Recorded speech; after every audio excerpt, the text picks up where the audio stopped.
Hi, everyone. Welcome to Live with BLAYNE, your weekly connection to people, brands, and businesses. Thank you so much for starting your Friday night out with me. If you're on the East Coast, it's about 6:07, so I appreciate you being here. Before I bring on today's guest, I just want to give a very big thank you to Rodney Hughes, who is the founder of Realish Radio, for sending me my, let me see if I can show you my custom shirt that he sent me. If you watch the live that I did with him, which is in my IGTV stories, my IGTV section, you know that one of the deals that I had to switch over to Realish Radio was that I needed my own custom shirt. I also need a mug with my face on it. I need a mask. I need a bunch of other stuff in a swag bag. But he did shirts. For that. So today's guest, you're going to love her. I love her. You're going to love her. I'm having 2 lives this week. This is the second one because I could not let Women's History Month go by without having Dawn Kelly do a live with me. Now, Dawn Kelly is a public relations guru. She has decades worth of experience in the corporate field with public relations. She then had to pivot after a job loss to become an entrepreneur. She has the Nourish spot in Jamaica, Queens, which is a health food bar. They serve smoothies, wraps. They service the whole community there. A lot of community service is done. She employs people in the neighborhood, just doing awesome and amazing things. So I wanted to make sure that Dawn came on and talked to us. So Dawn is about to join us right now. Dawn, we're live. Hi, everybody. That's what happens at the Nourish spot. There's a whole lot of stuff. Thank you, BLAYNE, for having me on your show. I was like, wait a minute. Oh, you know what? I just realized, I'm sorry, because my head is not together. My headphones are not in. I was wondering why I couldn't hear you too well. But I'm gonna plug my headphones in.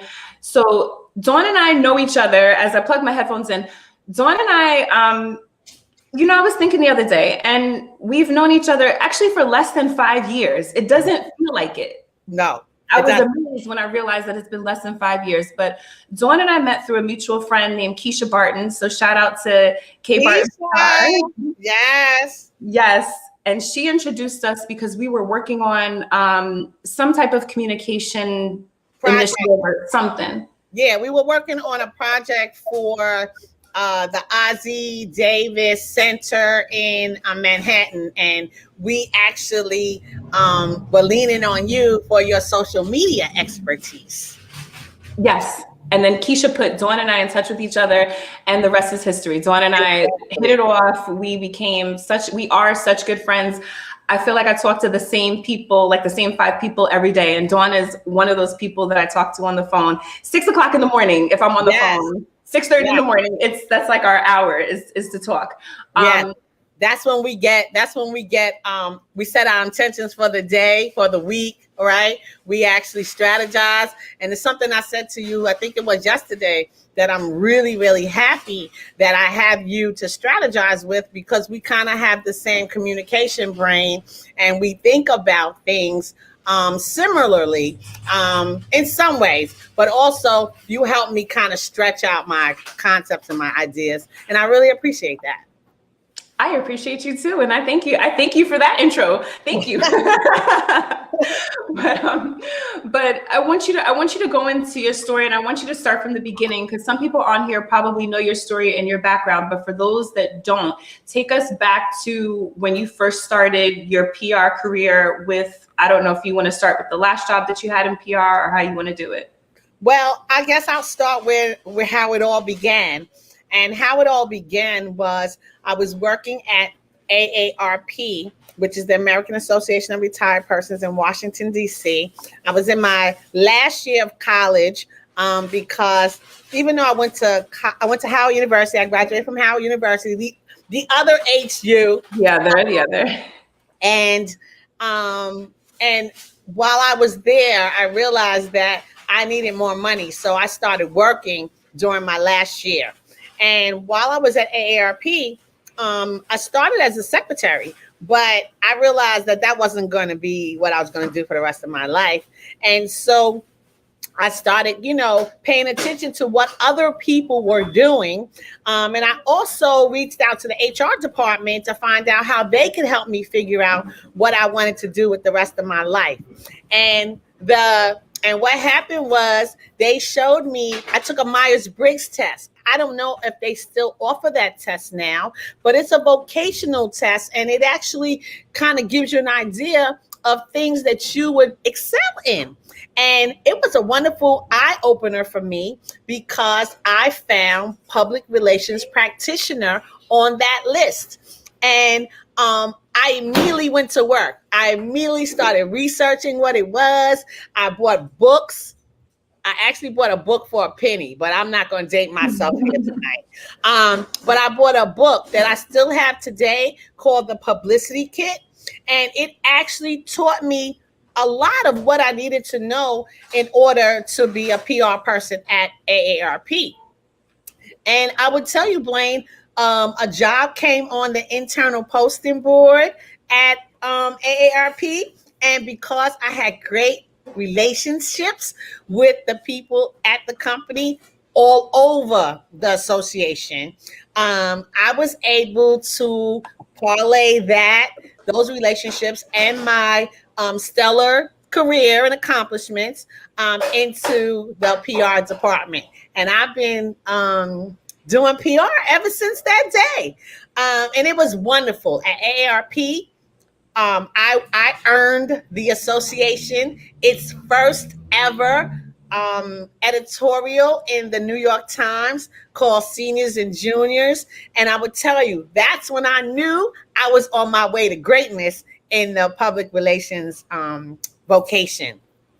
And it took you far. It took you, like, that was just the start, because then it just took off from there. It did. And I want to say this, being in Washington and working for AARP, it was wonderful because I got to meet presidents, I got to meet senators and congressmen. I learned about legislative advocacy, both at the federal level and at the state level. So that was really eye-opening for a young Black woman, But I got tired of being in DC.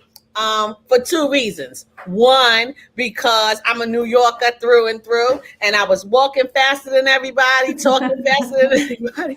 I was even walking on people's feet, like walking behind them. And so I felt like a fish out of water. But the other thing was I had got married and divorced, and I had 2 children. And I really, y'all have to come out. I'm sorry. I really had to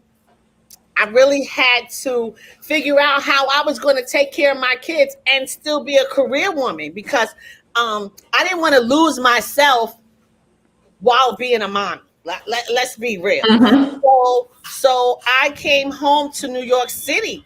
And the wonderful part of coming home to New York City was I got a job at the City University of New York, CUNY, York College. And I worked there for 6 years. It was interesting, I did a lot of wonderful things there that I'm very proud of as well. I used to run a newsletter. I got all kind of press about this, about the college. But then I got bored. I'll be honest, I got bored. And I call it the hot seat. So, after you, in my opinion, after I have excelled in a particular position or for a particular company or association, I start to get antsy about the new, about a better opportunity. And let's be real, more compensation, okay?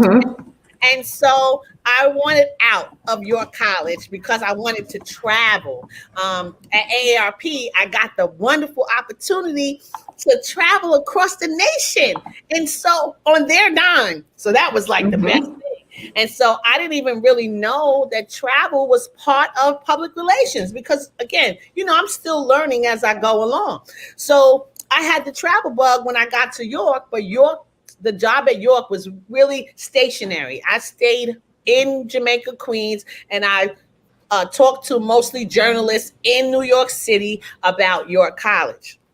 But then the greatest thing happened. One thing that I advocate for anybody to do is maintain your relationships, cultivate Mhm. your relationships. And so I actually stayed in touch with all my former bosses, all my former mentors. And let me say, the late Ophel Dukes, who was the first Black man ever to work in the White House, was a mentor of mine. Terry Williams, who owns her own PR firm, she's a mentor of mine. And so I stayed in touch with these people because they were instrumental in my Mhm. grooming as a public relations executive. And so, and also my boss at AARP, his name is Bob DiFilippo. I also stayed in touch with him because Bob taught me a lot about the art of public relations and media relations as well. Mhm. So when I got to York College, I made sure to send all of them. I used to make these little books that would include all of the coverage that I had earned for the college. And not only did the college use them for fundraising purposes, but I, of course, would keep a couple for myself. Mhm. And I would send them to all the people that had impacted my life through So, so snail. for those, so for those of us who are in the communications field, it's basically like sending clips. Like, Yes, so if yes, you did a news story, it got printed, you wrote something, you were on TV, you would send these clips to different people to show the work that you've done. yes, So that's yes, basically what it is. Yeah. yes. So I would send clip books like annually to all of them, and just with a little note, a handwritten note that said, "Thank you very much for taking the time to teach me. Let me show you what I've been doing with the Mhm. education that you gave me." And so I stayed in touch with these people through snail mail. I wanted to say that because we didn't really have computers, were still new. Okay. We didn't have cell phones. Okay. We had Xerox machines and a stamp and an envelope. Okay. And so by this time I'm at York, and I'm, kind of like, I think I want to do something new. My kids are older, they're not really looking for mommy every single day, because they got their friends and they want to play with their friends. And I want to say this, today's my eldest son's birthday. Owen, happy birthday, Owen. But they were, forming their own lives. So I realized that this was like the time for Mhm. me to look for a new job where I could go back to traveling again because I loved it, And lucky for me, through one of my organizations that I'm a member of, the PRSA, Public Relations Society of America, I was on the luncheon committee for the Big Apple Awards. And while I was there, I ran into my old boss, Bob DiFilippo, and we chatted. And the rest is history because he gave me a job at Prudential.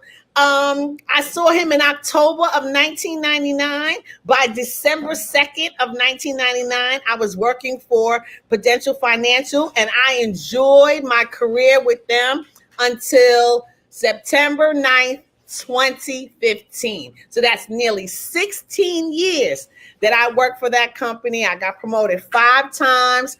I traveled the entire world. And what was your title? I I want you to tell people what your title was with Prudential so that they okay. get a good understanding.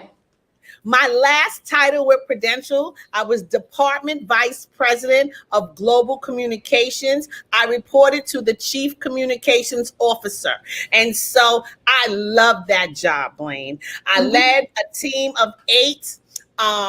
What I'm most most happiest and proud of is that I established a mentorship program, an internship program for Howard University School of Communication students to work at Prudential for 10 years. And it was wonderful. And I have many young people that have now gone on to start their own businesses, or they're working at big companies around the country, and they still reach out to tell me, how the opportunity that we gave them at Prudential, prepared them for life. So I really, really, really enjoyed that job. I got to Mhm. learn how to speak a little Japanese. Onomae wa don Kelly des. Um, And I learned to write it because I traveled to Japan quite an awful lot. I also went to Poland and had the opportunity to hold an event in a big, beautiful castle. And that's when I learned that Africans had been beneficial to the Polish. But we didn't learn that stuff in our history books, you know. But in the Polish castles, they have beautiful artwork of African kings and warriors helping the Polish defeat some of their enemies. I've been to Korea. I hung out with Prince Philip in Buckingham Palace for an air race. So my life at Prudential was awesome. I will never, ever forget it. But on September 9th, 2015, it all drew to an end because I got a new boss. The man that had hired me had retired 5 months prior. And the new boss, I guess he just didn't like me. Because he abruptly eliminated my job and my livelihood just disappeared, and I was thrown into a tailspin. And hence, here we are.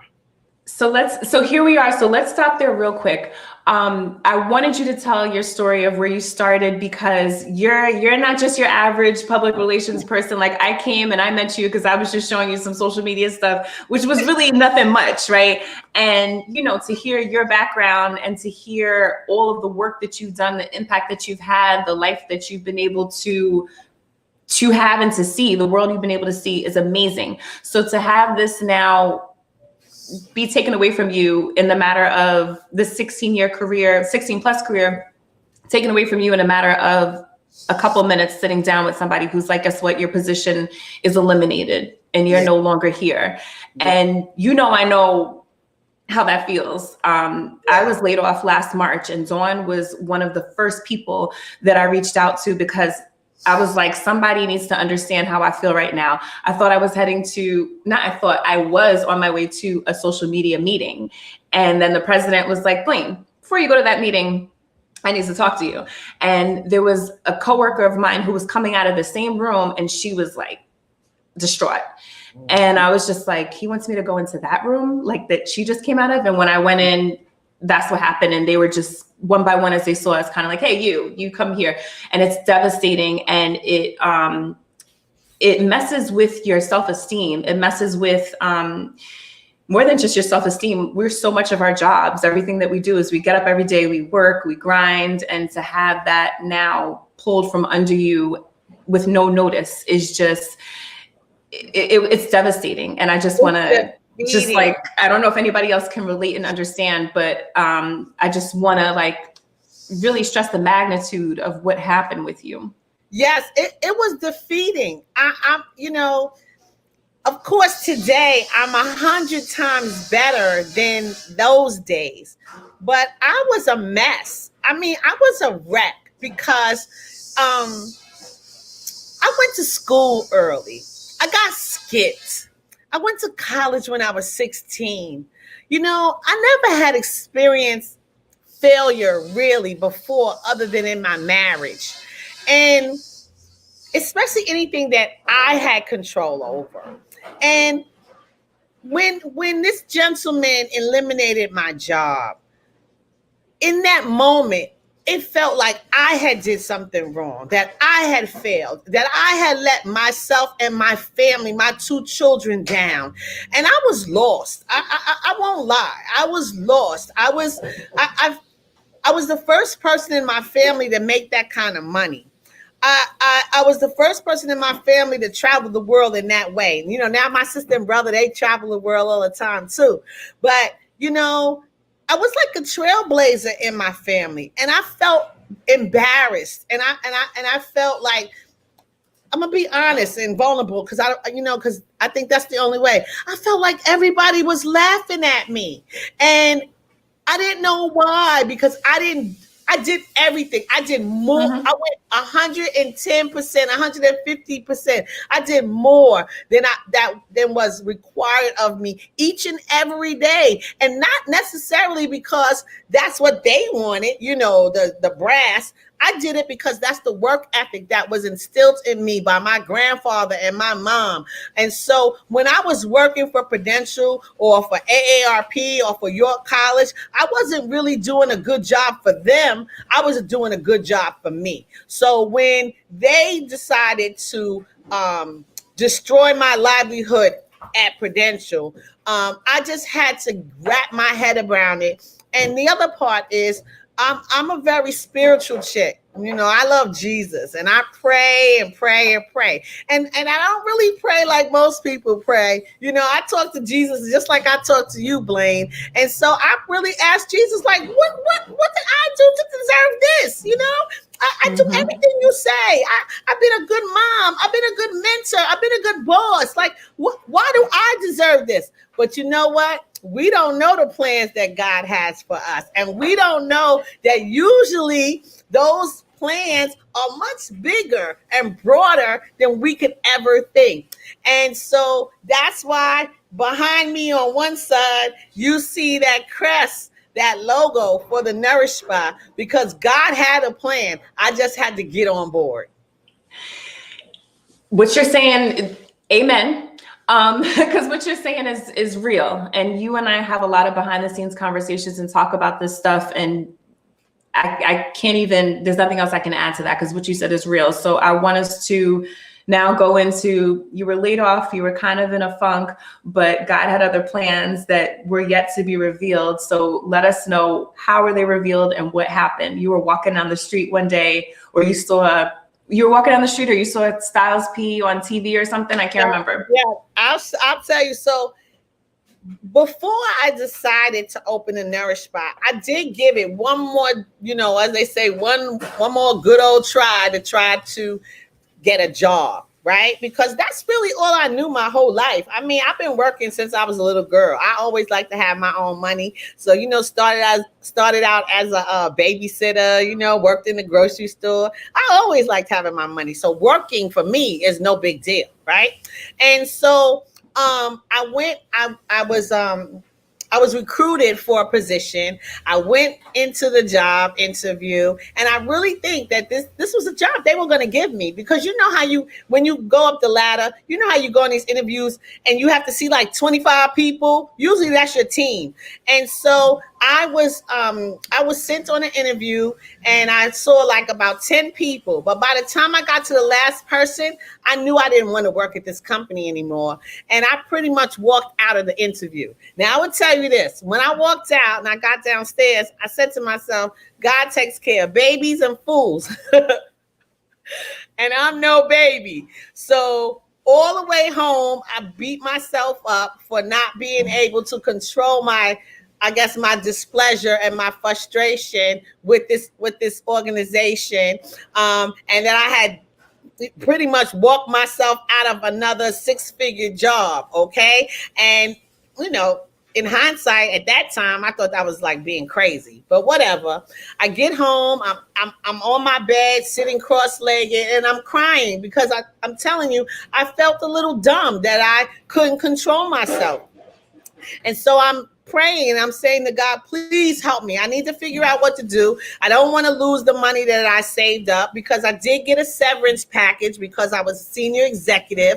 And I had been traveling with my daughter to try to, you know, ease my brain. But I didn't want to like just just have money going out and nothing coming in. That doesn't make any sense, right?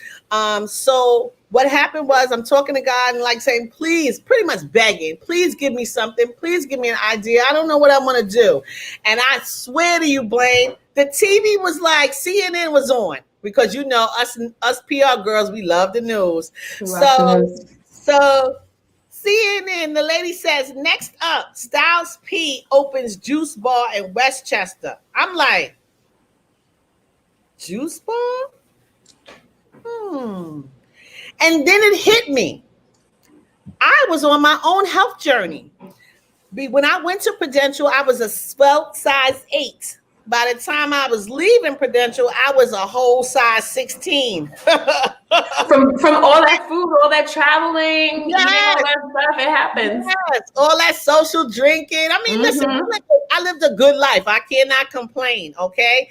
And so I was on my own health journey to lose that weight because, I'm short. I'm only like 5'4". And so having all that weight was hurting my ankles and my knees, and it wasn't good for me. And so I had started my own health journey because I'm an athlete. So I started walking 10,000 steps a day. I started drinking lots of water, right? I cut out the bagels and the cream cheese because if you are a New Yorker, we all love bagels and cream cheese, okay? So I cut those out all the way out. And what I did was I started going to Planet Smoothie and Jamba Juice, anything in Penn Station, because I worked in New Jersey. I didn't tell them. Oh, I forgot to say that. I used to travel from Jamaica, Queens, 2 trains, the Long Island Railroad, the New Jersey Transit, and a little commuter bus to get to New Jersey to my job every day. Okay. So I would go and Planet Smoothie or Jamba Juice and use them as a meal replacement. Okay. So instead of having the bagel, I would have a juice, maybe put some oats in it or something to kind of, amp it up, some protein to amp it up. And that would be my meal replacement. So I was losing the weight, right? But when God gave me the idea of the juice bar, and then I realized it was aligned with my own journey, then I'm like, well, where am I going to put it? Because that's how I talk to God. All right, you going to give me this idea to do a juice bar? Where it's going to go at? And I'm telling you, Blaine, sure as my name is Dawn, I heard this whisper in my ear that said, go on God Brewer and look up. Now, let's be real. On one hand, I'm like, I'm losing my mind. I'm hearing voices. I swear. But on the other hand, I'm an obedient Christian. And so what I did, I woke up Jade, my daughter. Jade.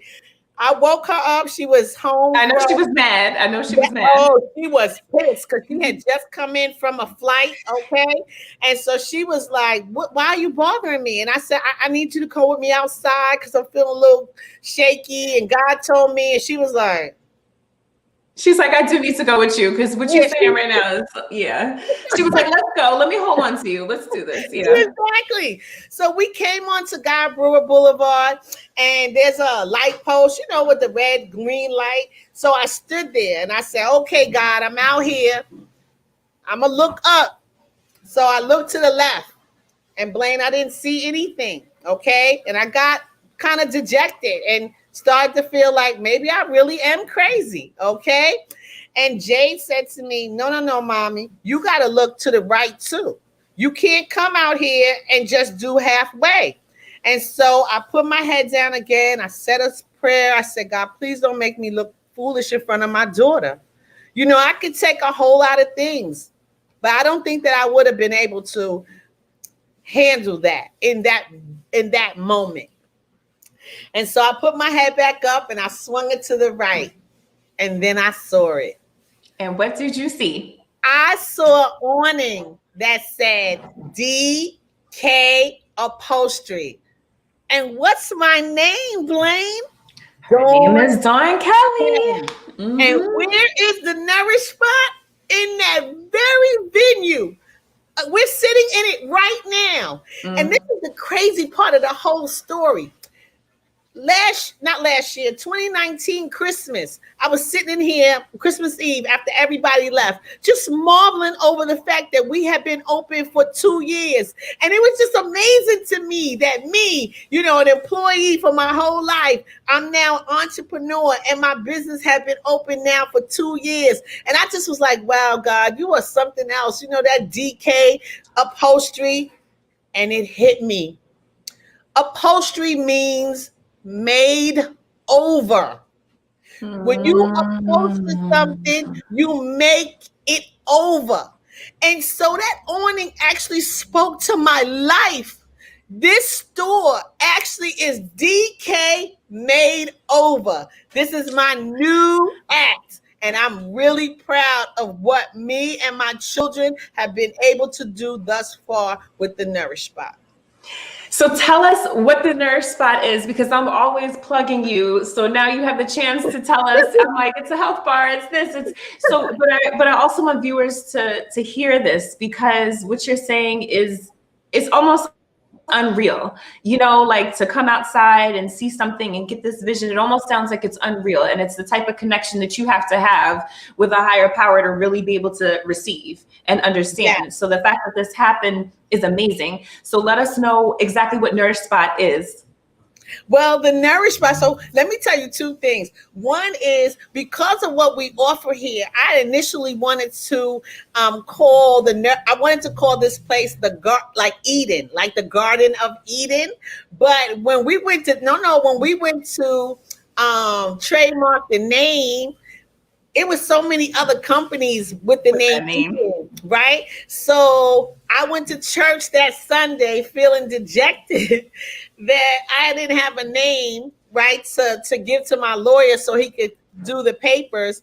And Reverend Elaine at Allen, she was preaching about something, and I heard her say something about how Jesus would nourish you. And I'm telling you, I said, that's it. My friends remind me of this all the time. You remember when you was acting out in church? I'm like, be quiet. I needed the name. And so I immediately came home from church, called my attorney and said, I want to use the name Nourish, the Nourish Spot. And so the Nourish Spot is a healthy food and beverage haven in Southeast Jamaica, Queens, on Guy Arbor Boulevard. For all you old heads, that's the old New York Boulevard. And so we serve, we have a plethora of vegetables and fruit. I call it a plethora of nature's bounty. And all types of fruits and vegetables, non-dairy milks and nectars, nuts, I'm trying to think, everything. We got roots and wraps, salads. And you can use those things to customize yourself a smoothie, a salad, a sandwich wrap, a natural cold pressed juice, a Greek yogurt parfait, oatmeal soup, anything healthy. We don't provide anything with dairy, so you can't get regular Swiss cheese or American cheese. We do feta cheese and a vegan cheese, and we just make people healthy. And I would tell you, Blaine, it's amazing. It's amazing. Like, today has been fantastic, and I know my staff and myself, once we go home tonight, we're going to sleep well.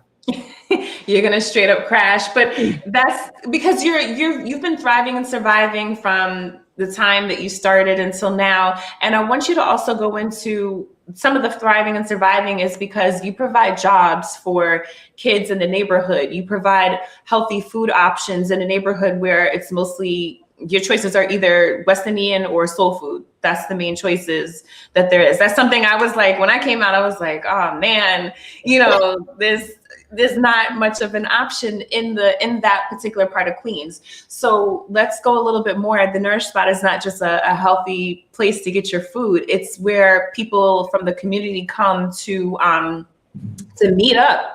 Yes. I've been in your store before, and I met in 1 hour, I met a city council person, a congressman's wife or something, all within like an hour of just sitting in your shop. So Can you tell the people that you're out here helping? Yeah. So, it's funny, because of COVID, I've been hearing, I love language, as any communication person does. Right. And, it's funny, I've been hearing a lot of language lately that works. So the other part of what the Nourish Spot is, we're a community gathering space. Like, before COVID, we were the place where everybody came. I mean, just regular, John and Joe, or as they would say, Keisha and Kinley, come in to visit. But we also have our legislators. They're all big customers and patrons of the Nourish Spot, all the sororities, like your sorority. My chapter have yes, AKA the EPIO chapter of the AKAs. Close enough. EPIO, but that's right. Yes. Epsilon Pi Omega. It's fine. You got it. Yes, yes, and then Delta Sigma Theta, the ZZL Lambda chapter of the Alpha Phi Alpha. So we're a place where people come to gather and to share and learn information as well as get healthy. But the other part that is really, really gratifying to myself and to my children is that we have been able to become a culinary and hospitality internship training ground. Now, I can't take credit for that. That's all Jade, my daughter. That's all her work. When we first started, it was just us three, right? We were just us three in here running this store. But then demand started to increase. And it just kept growing and growing.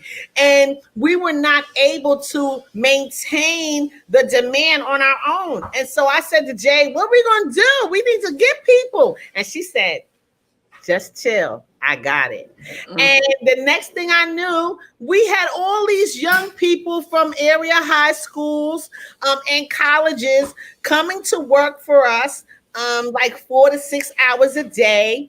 Learning how to, run a restaurant, and their organizations were paying them. It was wonderful. And what happened was we created our own talent pipeline as a result. So at the end of the internships, those young people that showed themselves as hardworking, dependable, reliable, honest, interested in food, we hired them. And so I'm really, really happy that right now we have 9 young people, 6 of which came through our internship program, and two of them, 2 of the other ones are actually children of some of my friends, because when you are an entrepreneur, you have the ability to kind of do what you want. And I enjoy that.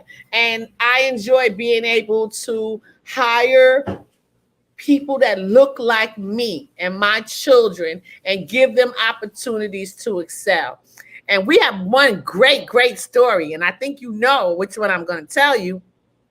We have one young man, his name is Sebastian Roseway. Yes. And Sebastian started with us when he was in the 10th grade as part of the Mayor's CCAP program, which is a culinary arts program that's led by New York City. And when Sebastian walked in the door the first day, he was so shocked that I owned it that he just was like, this your store? Like, you own it? You and her? Talking to my daughter. You own the store? Like, he just couldn't stop saying it. And we're like, yes, it's ours. And he's like, when I get out of high school, I'm gonna have my own store. He was just right then and there. And would you believe that he still works for us? But last year, during a whole pandemic, or how the kids say, during a whole panini, Sebastian started his own LLC called Bash Eats. So I'm really proud of the example that Jade, Owen, and I are setting for young people and other women, men that find themselves not knowing what to do next with their lives. I'm glad that we provide them with an idea, a concept to consider. And I want to kind of tie in everything, because we talked about your PR career. You're now an entrepreneur, and you found a way to really merge these together, because your first love is PR, and then by default you became an entrepreneur. So let people also know about this career that you started. You have entrepreneurship, but you still do PR work. Yes. So, okay. So the PR thing, I'm telling you, it's like in my blood. Like sometimes I want to be able to say no. But you're so good at it. Like people, you are so, Dawn, you want to be in a newspaper? You want to be in a magazine? Dawn will get you in it. She will get you in it. Just name it, because you're so good at it. And I always come to you and I'm just like, how do you do this? What do you do? Like have that touch. You will come into a room full of people, and I'm going to let you finish in a minute, but you will come into a room full of people and they'll be like, hi. And she'll be like, hi, I'm Dawn Kelly. Do you like to eat? Because I got a restaurant. Why don't you come try this or whatever? One time I was there, somebody was doing work or something like that, and you were like to the workers, you were like, y'all hungry? Come inside. I know y'all want to eat this food. Like you just know how to pitch, you know, and if you are in the communications PR field, pitching is a big deal. That's one of the first things that they have us do is like pitch this story to a newspaper, pitch this story to someone in hopes that it will get printed and published. And you do that. So I just said all that, but you go ahead and tell everybody. Well, you know, I'm going to tell you something. When I was a young girl, my dad used to take me fishing, okay? And I actually enjoyed it. Like, I wasn't afraid to put the worm on the hook, right? And throw my rod out, you know, my line out into the water, and, you know, be patient and wait for the fish to nibble on it and then reel them in. And that's what I liken pitching.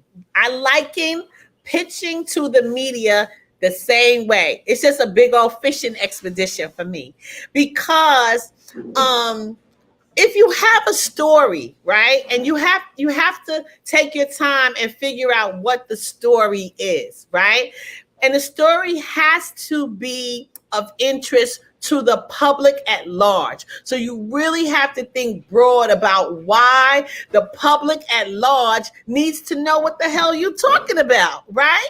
And so once you figure that part out, it's really, in my opinion, not that hard to pitch it to a journalist. My thing is, I love people. I collect people. Like, I think I collect pocketbooks and people. Those are my two things. And so over these years that I've been, you know, serving in this capacity, I have become a member of the National Association of Black Journalists. I've been a member of the Society of Professional Journalists. I go to events where I know journalists are going to be, and I make friends with people, because more often than not, people do work with people they know. People collaborate with people they enjoy. And so what I do first is try to build a relationship based on common humanity. Like, you got kids? I got kids. You went to college? I went to college. You live in Queens? I live in Queens. I find some mutual aspect that we could first build on. And once I have that, oh, it's like you're a done deal after that. I got you. I'm reeling you in. I think it's a Libra thing. I think it's a Libra thing, because Dawn and I are both Libras. And we're very good at like just talking to people, and not just talking to talk, but talking to actually like learn and connect and manage these relationships. And do something and make these connections and make these manage these relationships. Dawn and I were talking the other day at like 6:30 in the morning, like we do. And we were saying how relationships with people are so important, because like you mentioned, you had all these connections and you had made all these relationships early in your career. And then it benefited you, because later on, when you needed to turn to another job, somebody thought of you and put you on to that. So we were talking the other morning about how it's really good to know people and form these connections, so that if a year or two or several years go by and you haven't seen or heard from the person, but all of a sudden you need to talk to them now, you know that you're going to get a response. You know, they're not going to be like, I haven't spoken to you. Why do you know? They're going to be like, oh, what do you need? I want to help you. I want to know what you want. Yes. And, you know, I'm going to tell you, I learned a little bit of that from, not, of course, my mother, right? My mother always said to me, treat people the way you want to be treated. Okay. And so I have always done that. But then I also learned, Terry Williams had a book called A Personal Touch. And if you read that book, it's really all about just being decent to people, saying please and thank you, saying hello and goodbye, asking somebody how they're doing before you ask them for something. And so I read that book and I took the tenets to heart. The other thing is Bob DiFilippo, He used to always tell me that when you talk to journalists, you have to talk to them about real stuff. Like you have to make them see it for themselves. So when you pitch in a story, it's almost like they have to be able to see themselves in that story. And once they can do that, then you have no problem doing it. Now, I would tell you when I first started promoting the Nourish spot, it felt weird, right? It really did. It's so easy to promote other people's stuff. Yeah. But when it was time to promote the Nourish spot, I can't even tell you how many times I stopped and started. Like picked up the phone and was like, nah. Picked up the phone, nah. But then one day I told myself this. If not you, who? Like, who gonna do it? There's nobody. Like, I didn't want to pay anybody to do it. So it's like, you gotta get, what are you doing? And I would tell you, I started picking up the phone and my friends picked up on the other end and they was like, you did what? You opened what? Oh girl, yes, we're going definitely tell the world about that. And so it's been wonderful. And I would tell you, that was in the beginning, but now I'm not even really doing anything except running the Nourish spot and securing grant money, okay?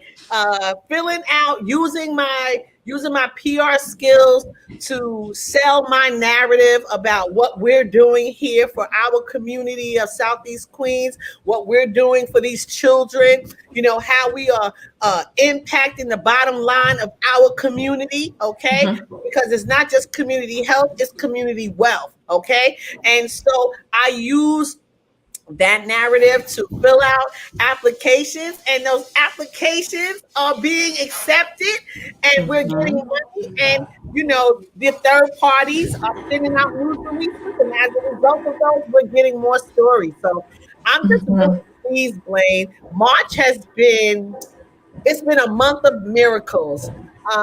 You know, I was in the Financial Times. We earned a big $60,000 grant from Anastasia Soar, which is a huge Beverly Hills makeup brand. Beyonce, the Beyonce, put the Nourish on her website, our gate on her website, and gave us a grant. So listen, I'm really, really pleased at what we've been able to do, and I'm excited about what's to come, because if somebody asked me on September 10th, 2015, where would I be 6 years later? There's no way on God's green earth that I would have said sitting in a store that I own. And wait, I gotta say this to your listeners, especially the sisters.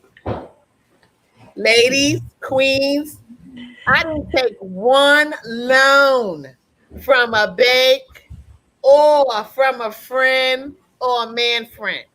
Every single thing in this store behind me, and even this chair that I'm sitting on, I own it. I invested in myself.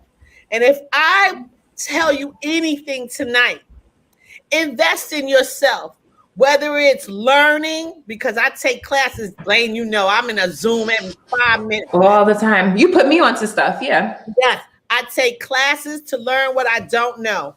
I did not know how to be an entrepreneur, but today I do, because I've taken classes from the QEDC. I've taken classes from New York City Small Business Solutions. I've taken classes from SUNY, any kind of learning. And I learned this at ARP.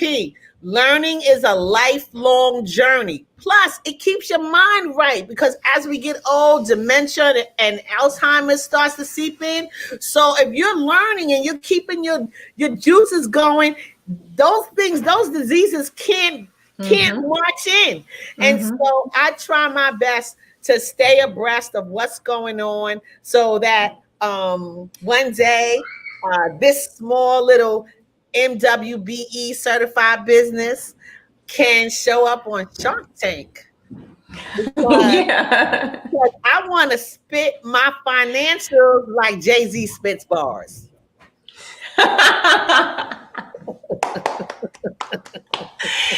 So I hope everybody sees why I had to do a second live this week, because absolutely could not let March go by without you being on it for Women's History Month, because your story, your energy, everything that you say and you do is just awesome and amazing. Let people know where they can connect with you, because I'm sure you're going to have a bunch of people that are like, oh, what about that Dawn person that I saw on your show? Like, how do I talk to her? So let people know where they can find you on Instagram, on Twitter, wherever you want people to find you. Okay. So if you want to talk to me for my PR prowess, you should reach out to me at prmaven17@gmail.com, or follow me on Instagram or Twitter. I get in on Twitter. You At too. on prmaven17. If you're interested in getting yourself more healthy so that you can live a longer and more vibrant life, you should contact us at Nourish, and it's Nourish, NOURISH .Eden, EDEN, @gmail.com. And we're also on Instagram, Twitter, and on Facebook at the Nourish Spot. I hope you'll follow us there. We also use our social media platform to share information. We call it News You Can Use. So please come, let us nourish you at the Nourish Spot. We would love to have you come by. And Blaine, I love you. I want to say thank you. I love you too. You're awesome. I'm so proud of you. Your show is lovely. And Thank because you. of you bringing on all those, okay, Rodney was one guy, and the guy with the equestrian, another guy. But I love all the queens that you brought on the show. I pretty much have become their friends as a result. And I'm looking forward to figuring out how together we could do some more things as the year goes by. Because I don't think all this Black female brilliance needs to go to waste. And I thank you for that, Dawn, because that was the whole purpose of doing the lives, is I really wanted to connect people to brands and businesses and to individuals. Because sometimes you see things online or you see it on Instagram and you're like, wow, how did they do that? What are the steps that they took? You know, it seems like it just happened, but there's always a great story behind things. And so I just really wanted to try to create a platform to highlight everyday people who are just making it happen with their brand and their business and connect them. And on a personal note, Dawn is, she's such a great mentor. She's like a big sister, mentor, homegirl, friend. Like I said, maybe I talk to the same 5 people on the phone every day. And, you know, I may text a bunch of people or I may be on Instagram with people, but in terms of getting on the phone and having a conversation, you know, and you are one of those people, because we can get on the phone and we can just like at 6 o'clock in the morning and talk about anything from motherhood to jobs to what's happening in the world to did I see the tweet where you went off on somebody about something that, you know, something. And you need people like that in your life. And I'm always telling Dawn, I'm always sending her text messages and voice notes telling her that I'm just so grateful to have been introduced to her, because although it even, like I said, it hasn't even been 5 years, but you would never know that by the way that we connect and by the discussions that we have and just how we really enrich each other's lives with every single time we talk about just anything. It could be just anything. And I value that. I value it too. And I would tell you this, you know, I'm older, right? You know, and I don't mind telling people my age because I think I look good for my age. So I'm 58 years old, and I do my best to try to stay relevant and try to stay abreast of the trends, you know. But I don't know everything. And so I also think it's important for there to be intergenerational relationships between younger and older people. It keeps us all better. Okay. It makes us all better. Because I can give wisdom and guidance about how I did things, right? And then you can teach me how to do things that I don't know. And so together, that makes us stronger. And that's what I hope that I'm showing not just the kids and my children, but all the people in the community that surround the Nourish spot. I hope that I'm showing that community.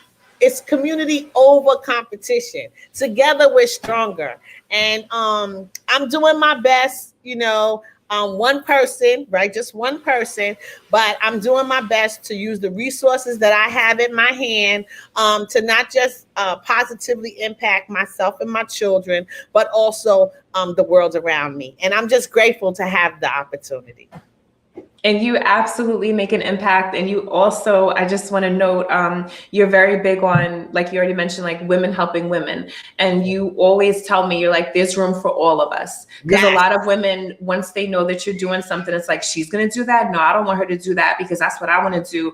And it becomes almost like a crabs in a barrel, like women pulling down other women. But you are a very big proponent of, we can all do this. There's room for all of us. You like PR, you like this. There could be 10 people doing PR. There could be 10 people having a live, on Instagram or YouTube or on a radio network, but everybody's going to have their own spin on it and their own kind of like outlook. And you are very, very good at really hitting home and bringing that to light. So I also want to let the listeners know that you are very big on women helping women. If anybody needs help or advice or something, Dawn is that person. You are very good. A lot of times I have to talk to Dawn, and Dawn's like, if I was younger, I would F this person up. And I'm like, I know you would. And we gotta, so she's also, sometimes we have to talk each other off the ledge. My ledge is a little smaller. My ledge is a little bit more. I'm like, I'm so mad. I'm gonna send this nasty email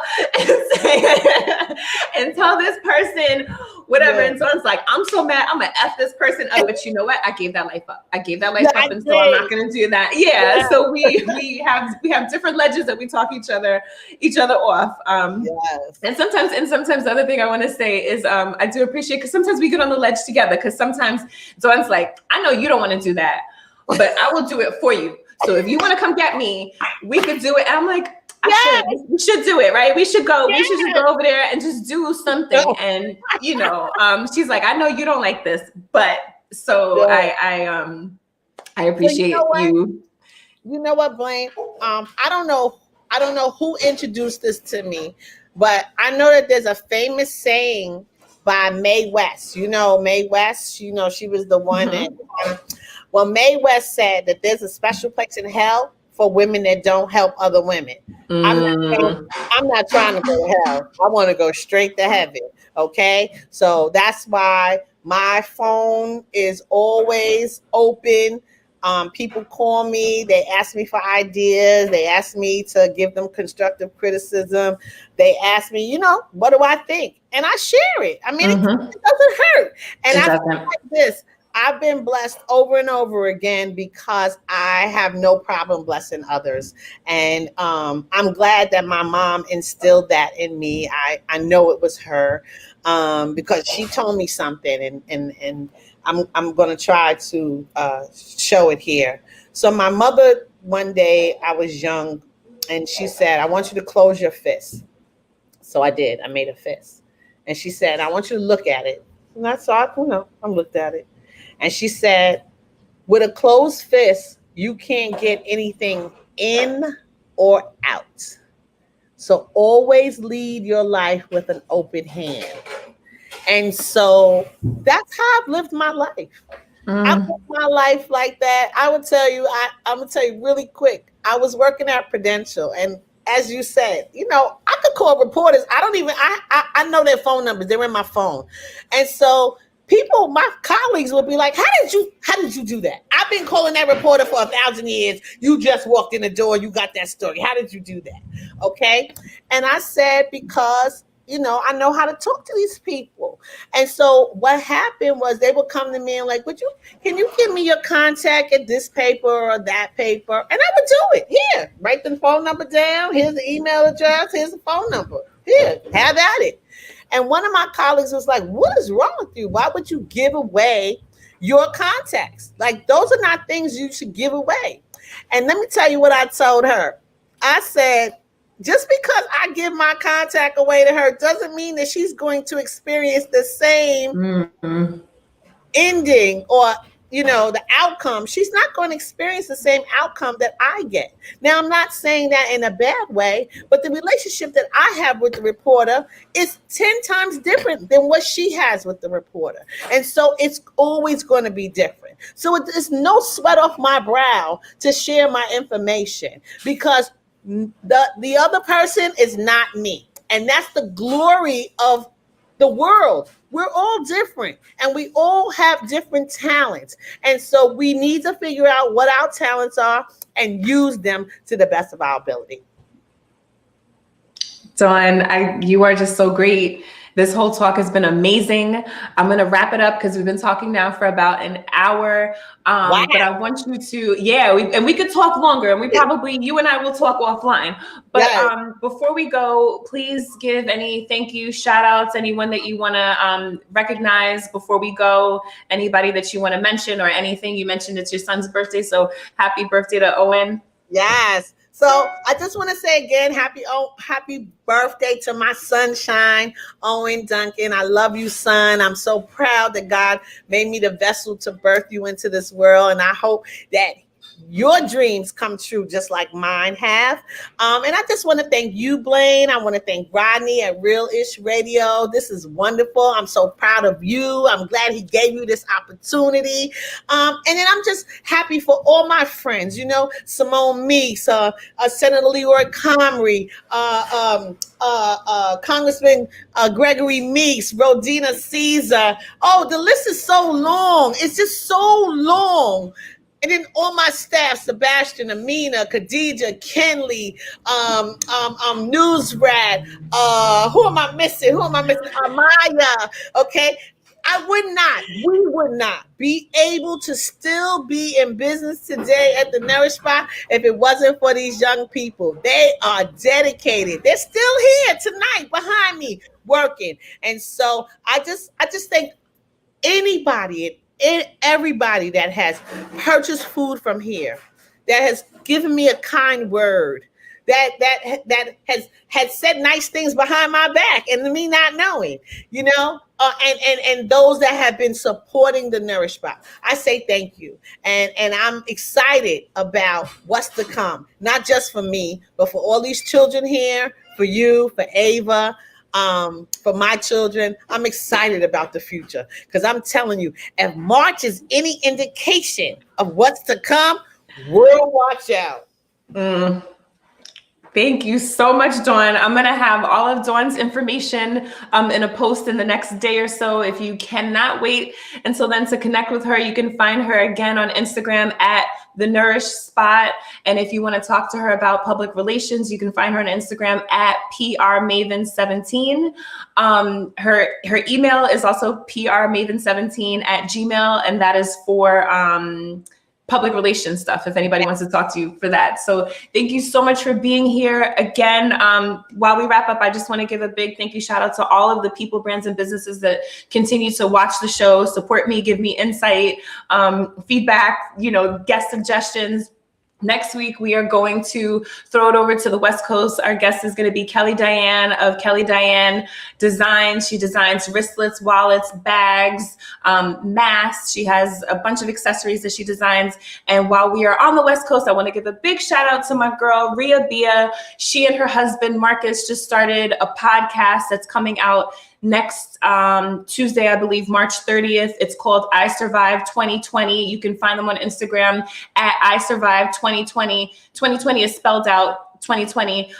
They're going to be having some really great guests and people on to talk about how people have thrived, survived, and pivoted through adversity with stuff that's happened in 2020 and been able to make it out. So check them out on Instagram as well. Thank you again, Dawn. Thank you again, Rodney. Like I said, I tried to show it in the beginning, but if anybody joined, Rodney was supposed to send me a shirt. He did send me a shirt. I thank you for that. Rodney makes shirts. He makes custom shirts. He does photography. He runs Realish Radio Network. Learn more about him in my IGTV section for the previous interview that we did together. So thank you, Dawn. Thank you, everyone, for watching. Just stay on a minute, Dawn, because we are going to do a little talk afterwards, just you and I will see all of you next week. Thank you. Have a good weekend. Bye-bye.